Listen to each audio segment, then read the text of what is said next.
सभी साथियों को जय भीम। मैं अरविंद कुमार। साथियों, जिस तरीके से दिल्ली में इलेक्शन में जो शोर शराबा हो रहा है, उस शोर शराबे को देखकर पता लगता है कि शायद इस बार बहुजन जाग चुका है। बहुजन जाग चुका है, तो वो बहुजन जागा हुआ कहाँ जाएगा?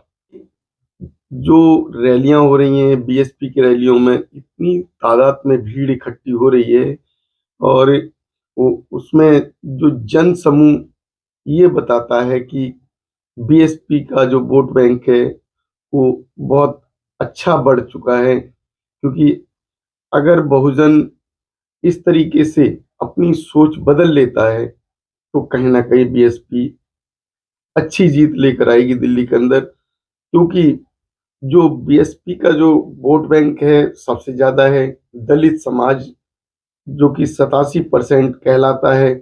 वो जो 87% का जो समाज है वही केवल बीएसपी को वोट कर सकता है। क्योंकि जो ठाकुर पंडित बनिया, ये कभी भी बीएसपी को वोट नहीं करते। ये इलेक्शन में खड़े हो जाते हैं, अपने सीट ले लेते हैं और सीट लेकर अपनी जीत तो हासिल कर लेते हैं, लेकिन इनका जो समाज है वो बीएसपी को सपोर्ट नहीं करता। वो हमेशा ही कांग्रेस में, आम आदमी पार्टी में, या फिर बीजेपी सरकार जो कि बना रहे हैं उसमें चला जाता है। तो जो बीएसपी का वोटर है, बीएसपी का वोटर ही केवल बीएसपी को सपोर्ट कर सकता है। अब बीएसपी के वोटर की बात की जाए तो दिल्ली के अंदर 12% से अधिक, जो कि एससी समाज, केवल एससी में जाटव रहता है। दिल्ली के अंदर 12% से अधिक जाटव रहता है। और जो मुस्लिम वोट है, मुस्लिम वोट भी करीब करीब जो है 11% है। तो दिल्ली के अंदर आंकड़े बनते हैं 12% से अधिक जो है जाटव, और 11% के करीब मुस्लिम, वो 23% वोट हो जाता है। और जो वाल्मीकि समाज आता है, वाल्मीकि समाज का भी दिल्ली में 4% के करीब वोट है। तो अगर ये 4% वोट किसी तरीके से बीएसपी के पाले में आ जाता है और बीएसपी के कैंडिडेट इन्हें समझा लेते हैं कि वो अपने आदमी हैं, एससी समाज वो तो बीएसपी के खाते में जाता ही जाता है।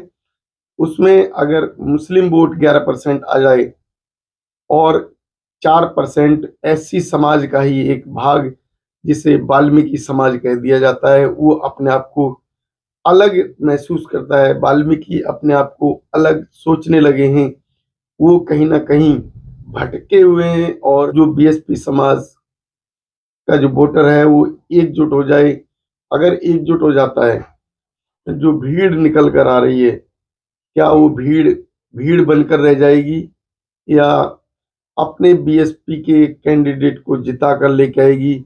ये 5 तारीख के बाद पता लग जाएगा। क्योंकि जो बीएसपी का समाज, जो बीएसपी का वोटर है, वो गरीब परिवार का वोटर है, गरीब समाज है। और वो गरीब समाज कई बार पैसे में बिक जाता है, नोटों पर बिक जाता है, और अपनी जो बुराई और भलाई के बारे में नहीं सोच पाता।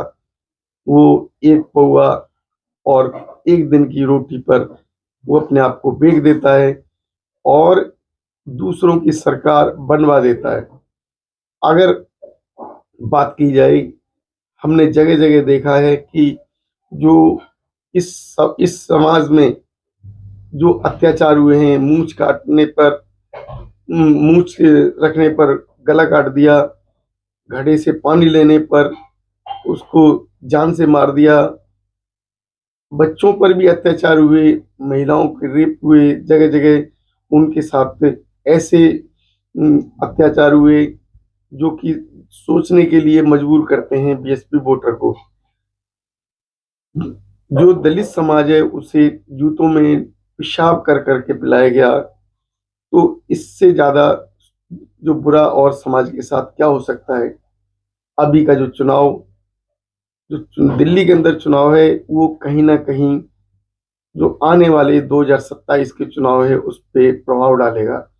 अगर बहुजन समाज का जो वोटर इतने अत्याचार सहन करने के बाद भी अगर बीएसपी के साथ नहीं आता है तो आने वाला समय बीएसपी के वोटर का या बहुजन समाज का बहुत बुरा होगा, क्योंकि बहुजन समाज जो कि पिटता भी है, ठुकता भी है, उसके साथ अत्याचार भी होते हैं, लेकिन वो चुनाव के समय बहक जाता है उस पौए में, उस एक दिन की रोटी में अपने आप को बेच देता है, या कुछ 100-200 रुपए में अपने वोट को कहीं और डाल देता है। तो जो दिल्ली की जनता है, दिल्ली की जनता जो 2025 का जो चुनाव है वो बहुत महत्वपूर्ण रखती है।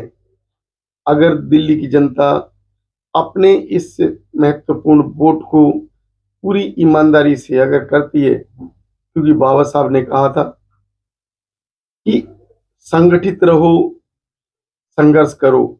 अगर आप अपने अधिकार को लेना चाहते हैं, अपने वोट को अहमियत देना चाहते हैं, तो संगठित हो जाइए, अपने वोट की कीमत समझिए और ऐसी पार्टी जो कि बहुजनों के हित की है, जिस पार्टी को साहब कांशीराम जी ने बनाया और जिस पार्टी के द्वारा जो अब तक उत्तर प्रदेश में काम किए गए पूरे देश की जनता ने उसको देखा है, उसकी सराहना की है, उस पार्टी के द्वारा जो किए गए काम हैं वो उत्तम काम होने के वजह से उस बीएसपी सरकार को, बहन मायावती जी को सब याद करते हैं।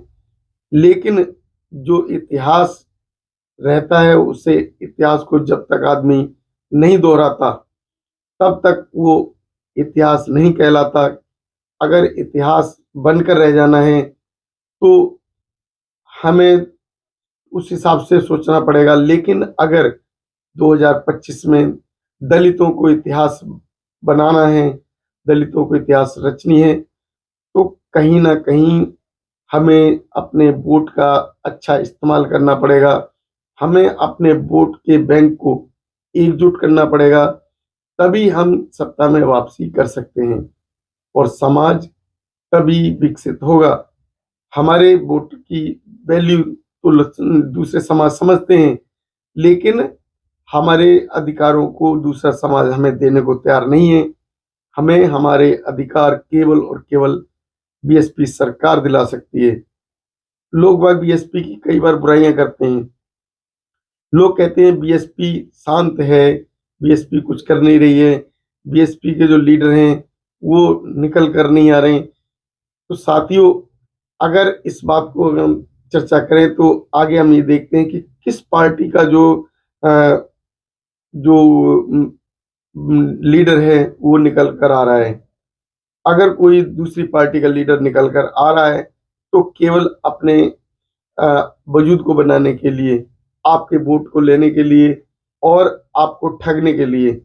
आप अगर अभी इस बार नहीं समझे तो आप ठगे जाओगे, आप फिर 5 साल के लिए गुलाम बन जाओगे और इसी तरीके से आंदोलन में फंसे रहोगे, अधिकार मांगते मांगते थक जाओगे।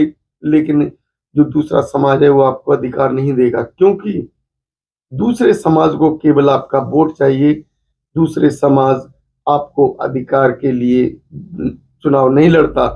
दूसरा समाज जो वोटर को इकट्ठा करता है केवल और केवल अपनी जेब भरने के लिए, अपने जो वोटर को वो खरीद कर वो राजा बन जाते हैं, बड़े बड़े जो वादे करते हैं लेकिन कोई काम नहीं करते। तो साथियों, अभी का जो समय, अभी की जो डिमांड, हमें अपने वोट को बचाना है और अपने वोट के सही इस्तेमाल को लेकर आना है। अगर हमें अपने अधिकार चाहिए तो हमें अपने वोट का इस्तेमाल करना ही होगा, अपने वोट को बचाना होगा और बहन मायावती को जिताना होगा। धन्यवाद। नमो बुद्धाय, जय भीम साथियों।